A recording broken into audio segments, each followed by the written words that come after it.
voy con un amigo y le platico el proyecto, sería un inversionista ángel. Posteriormente, si yo ya empiezo a recaudar de una manera más oficial, ya se vuelve un capital semilla. Esto pasa a ser a un fondo de un venture capital o en donde ya se viene con una estrategia más real, a pasar a una incubación de negocios y posteriormente, pues normalmente cuando se van dando todas estas, se hace una salida a bolsa de valores. La salida a bolsa de valores es la primera vez que una empresa va a cotizar en bolsa, se hace a través de un IPO. En México lo conocemos también como la salida a bolsa de valores o la primera oferta pública. Mercado bursátil o de capitales, que este es en el que más nos vamos a dedicar en este curso. El mercado accionario es un mercado muy, muy apasionante y este es el que vamos a pagar, a estar trabajando mucho. Sin embargo, hay mucha gente que no conoce otro mercado que también es importante en la parte bursátil, que es el mercado de deuda. ¿Qué se refiere a esto? Bueno, si yo soy una empresa, si yo soy una corporación, incluso no nada más eso, hasta algunas asociaciones, pueden emitir deuda a través del mercado bursátil. Lo pueden hacer por medio de Bolsa Mexicana de Valores o por algunos otros más.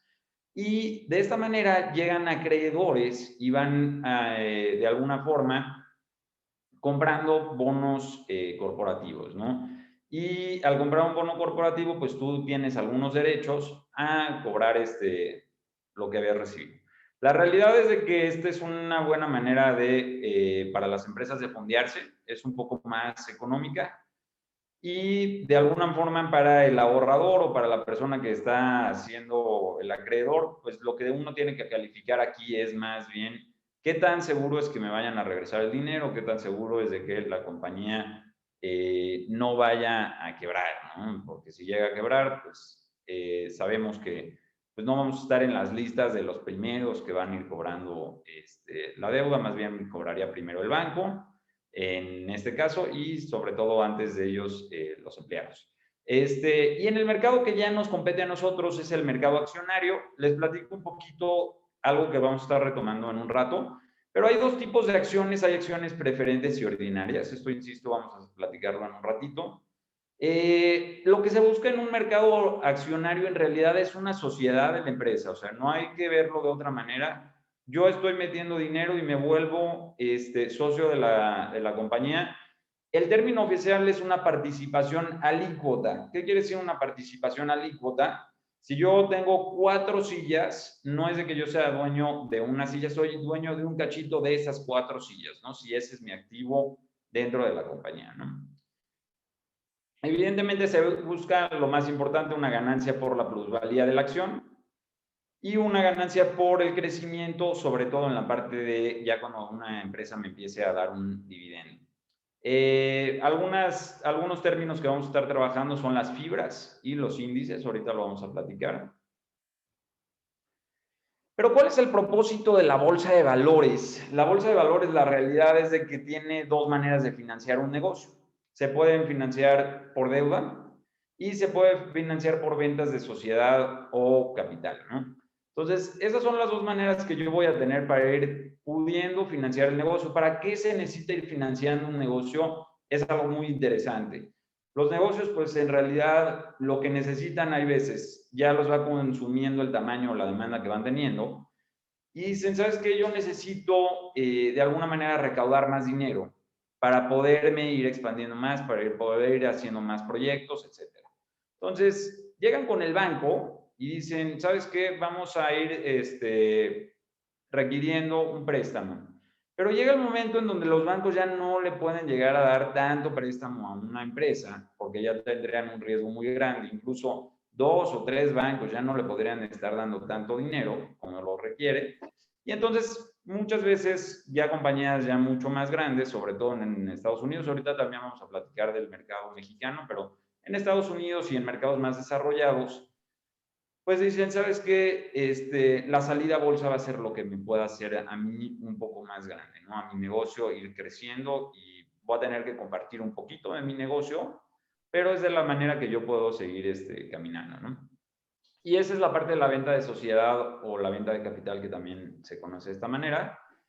que al final lo que hacen las empresas es emitir acciones, emitir una parte chiquita de tu sociedad, la vas metiendo y de alguna manera esas acciones también se van intercambiando en el mercado, que eso también compete en la empresa, pero lo más importante para la empresa es recaudar por medio de este tipo de ventas de acciones. Nos vamos a dos tipos de acciones, ahora sí, las ordinarias y preferentes. ¿Cuál es la diferencia entre acciones ordinarias y acciones preferentes? Bueno, las acciones ordinarias, en realidad van a ser perpetuas. ¿Qué quiere decir esto? Pues no tienen un vencimiento, ¿no? A diferencia de las opciones, que también lo vamos a trabajar más adelante en los otros cursos, las acciones no tienen algún vencimiento. No quiere decir, ¿sabes qué? Esta acción vence en 2023. Yo la voy a tener y ya cuando soy dueño de esa acción, es mía hasta cuando yo la venda. ¿Qué puede llegar a pasar y cuál es un riesgo de este tipo al tener una empresa o al ser parte de una empresa? Un riesgo de quiebra de la compañía. Sí puede llegar a haber una quiebra, sí lo ha habido. Si vemos algunos casos en historia de bolsa, bueno, uno muy famoso fue Enron.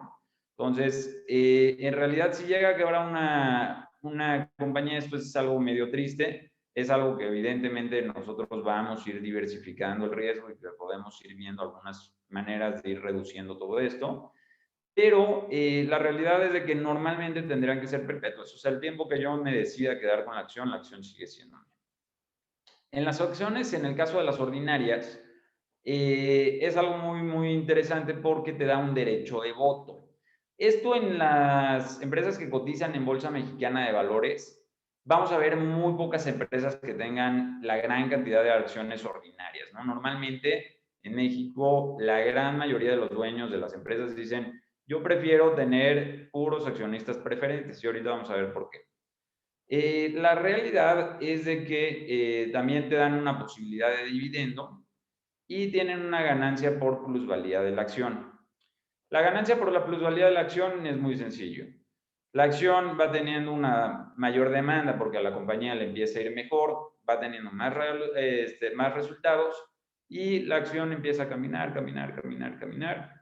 Y esa es la idea de los accionistas, tratar de ganar más por la plusvalía. Sin embargo, también hay algunos otros accionistas que dicen, bueno, a mí me interesa más ganar un muy buen dividendo que me esté pagando como si yo tuviera mi dinero invertido en un bien raíz, estoy cobrando una renta, a tener que estar ganando por una plusvalía de la acción, ¿no? Eso también lo vamos a ver en el segundo curso, que es algo muy padre, qué tipo de compañías hay en el mercado de valores. Y por el otro lado, las acciones preferentes, pues tenemos también el mismo concepto de perpetuidad, pero generalmente no tienen un derecho de voto. ¿Por qué no tienen un derecho de voto y por qué existen este tipo de instrumentos financieros? Simple y sencillamente por lo siguiente, yo al poder ser un socio de una empresa, si ya empiezo a acumular bastantes acciones, pues ya voy a poder tener una decisión en la compañía. Y entonces hay muchos empresarios en México que dicen, bueno, yo sí quiero emitir acciones, sin embargo, por favor, por ahí sí pueden ir apagando los micrófonos, a menos de que tengan una duda, se los agradecería muchísimo. Sin embargo, entonces, ¿cuál es la diferencia en esta parte, no?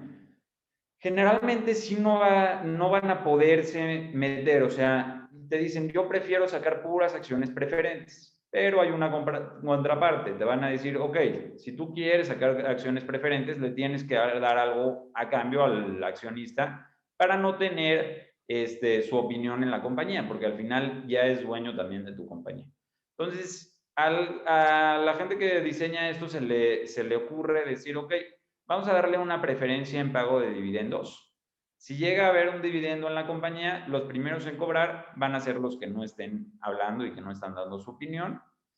Y también la otra, ¿no? Si llega a quebrar la compañía, normalmente, o bueno, normalmente en México hay una cosa que se llama reestructura financiera. En Estados Unidos también se le conoce esto como Chapter 11.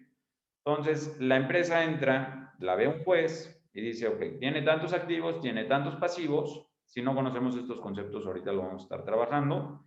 Pero en general, los activos es lo que tiene, en general. y los otros es lo que debe, ¿no? Entonces, el juez dice, debe tanto dinero, tiene tantas cosas, hay que ir liquidando y vamos a irle liquidando a los empleados y al banco. Y posteriormente, antes de que entre cualquier otro dueño, la gente que recuperaría su dinero son los accionistas preferentes y no los ordinarios. ¿Cuál conviene ser? La realidad es de que en un tamaño ya más pequeño como el nuestro, más mortal, en realidad no vamos a tener un derecho a voto tan importante en las compañías. Ya si yo quiero controlar una compañía, mi derecho a voto sí va a contar mucho. Es padre hacer un derecho a voto, sí es muy padre tener tu voto y a mí de hecho me han llegado unas cosas que se llaman proxies, que son de alguna manera como una votación para que tú puedas decir, ok, yo voy de acuerdo con la política de que se reelija otra vez el CEO o yo voy de acuerdo con este tipo de decisiones. Pero la realidad es de que al tener no tantas acciones, pues el derecho de voto en millones y millones de acciones va a quedar muy, muy pequeñito. Entonces, por ese lado, yo soy más de la idea de que no es tan relevante. Y lo que sí me es más padre, pues saber que voy a cobrar antes que cualquier otra persona. Y el concepto en realidad lo que sí va a fructificar mucho esto es la ganancia por la plusvalía, ¿no? No, ay, perdón. En realidad no vamos a ganar por otra razón si es preferente o ordinaria, vamos a ganar algo diferente. Si se gana el dividendo, tendría que ser el mismo dividendo. Y se va a ganar la ganancia por la plusvalía. Ojo, no todas las compañías, y esto es algo muy, muy importante, no todas las compañías van a dar un dividendo, ¿no? Hay algunas que en su política, sobre todo las compañías que son fast growers o de crecimiento muy rápido, van a decir, ¿sabes qué? Yo prefiero reinvertir el dinero dentro de la misma empresa en vez de estar dando un dividendo. Esto hay que verlo como si yo estoy abriendo una empresa de lo que les guste. Podría ser yo pongo el ejemplo mucho de un restaurante, no crean que me encanta comer, sí me gusta, pero es más que nada porque es un negocio que muchos conocemos. Si yo pongo una cafetería y apenas voy empezando y apenas van llegando algunos comensales, yo voy diciendo, ¿sabes qué? Pues yo ya tengo una posibilidad de ir creciendo, ¿no? Pero resulta que para ir creciendo yo tuve que hacer varias cosas y sigo endeudado, ¿no? Entonces, a lo mejor todavía ni siquiera estoy teniendo un EBIT positivo o a lo mejor ni siquiera estoy teniendo un margen neto positivo. Entonces, de entrada todavía no puedo pagar un dividendo. Pero supongamos que ya el negocio ya empieza a ser redituable y dicen, ¿sabes qué? En vez de darle un dividendo a mis accionistas, prefiero irme expandiendo y poner una segunda cafetería o ir dando franquicias y esto va a tener un gasto, ¿no? Entonces, ese dividendo, lo que las empresas van haciendo es, en vez de darlo, las ganancias por acción las van reinvirtiendo en la compañía, ¿no? Entonces, tenemos estas dos vertientes de cuáles son las empresas que van a ir repartiendo un dividendo. Normalmente ya son empresas mucho más consolidadas. Las empresas que ya son mucho más nuevas, va a ser difícil que vayan a ir repartiendo algún dividendo. Hay algunos casos que sí. Si hay dudas hasta ahorita, pueden ir preguntando. Pero si vamos bien, nos vamos siguiendo con un poquito de historia, que aquí esto es algo muy, muy padre de cómo empiezan a hacer todo este concepto. Resulta que, bueno, la bolsa de valores ya como la conocemos sí es más nueva, pero el intercambio de acciones pues ya tiene muchísimos años, ¿no? Pueden ver aquí que desde el siglo XIV los comerciantes de Brujas, esto en realidad el primer país en donde nace esto, en realidad es en Bélgica, en Brujas, y les llamaban a estos comerciantes los Flandes. Los Flandes se iban reuniendo ya para ir viendo sus negocios. Acuérdense, digo, no se esperen una gran reunión como lo que tenemos ahorita, una gran estrategia, pero sí ya se iban reuniendo y platicaban algo de sus negocios y lo hacían por algún azar del destino, lo empiezan a hacer en un edificio que era una propiedad de una familia noble llamada Van der Burs. Y de un breve paréntesis, normalmente todas estas familias de nobleza portaban un escudo. Y el escudo de esta familia era un escudo de armas, que eran tres bolsas, ¿no? De ahí viene la palabra de stock market o de bolsa de valores. Es algo interesante. Pero pues realmente más que nada aquí eran puros nobles que se iban a reunir y no había mucha fluctuación. Pero al estar muy cerca a Holanda, van pasando el tiempo y se les ocurre a los holandeses, dicen, oye, esto de que van a practicar de sus negocios y de que empiezan a decirle a una persona si es que quisiera llegar a ser parte de su negocio, hay que hacerlo de una manera más oficial. Entonces, es aquí la primer bolsa de valores ya más oficial, en donde sí ya se ponen acciones a la venta en Ámsterdam en 1602. Y la primera compañía que lo empieza a hacer es la compañía holandesa de las Indias Orientales, ¿no? Es la primera compañía que comienza a ofrecer participación en sus negocios, justo para hacer lo que les estamos platicando, para ir financiando su expansión comercial. Recordemos un poquito históricamente, 1600, pues ya estamos hablando, ahora sí que ya muy, muy retirado, todavía la gente andaba en barco, y de la única manera de poder ir yendo a otros países y ir trayendo más productos a esta compañía era tratar de ir recaudando más dinero. Entonces, se queda ahí ya más que nada como un concepto y van haciendo algunas otras bolsas. Sin embargo, pues todavía va pasando algo de tiempo hasta que van siendo más efectivas, ¿no? Aquí van a ver la bolsa de Londres. Se dice que nació en 1570, pero en realidad fue hasta 1630 que ya también ya iba comerciando algunas acciones.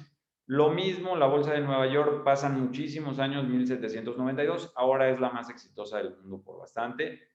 La de París, también 1794, la de Madrid, 1831. Y si se fijan, nosotros no estamos tan lejos de una bolsa como la de Madrid, ya un poquito más retirado de Nueva York y de París, ¿no? Pero la Bolsa Mexicana de Valores surge en 1894 con el mismo principio. ¿Cómo podemos ir creciendo como sociedad comercial? ¿Cómo podemos ir financiando los negocios? Posterior a eso, pues ya para finales de 1800, más o menos cuando nace la Bolsa Mexicana de Valores, un poquito antes, se empiezan a popularizar los índices y esta historia se las voy a contar porque es súper, súper divertida. La realidad de los índices es de que se va popularizando porque, perdón, no sé por qué se está cambiando, ahora sí. Se va popularizando porque hay dos escritores en el Wall Street Journal que se llamaban Charles Dow y Edward Jones. Charles Dow y Edward Jones lo que hacían era rankear las mejores empresas que iban teniendo. Ahorita vamos a platicar también de qué es un índice, pero estos dos personajes lo que deciden es, ok, hay una compañía aquí que está jalando muy bien, que se llama General Electric o Edison Electric en su momento, ahorita también lo vamos a platicar. Edison Electric es una de las componentes más importantes. Entonces, semana a semana iban escribiendo en el Wall Street Journal y daban la lista de las 30 empresas más importantes del país.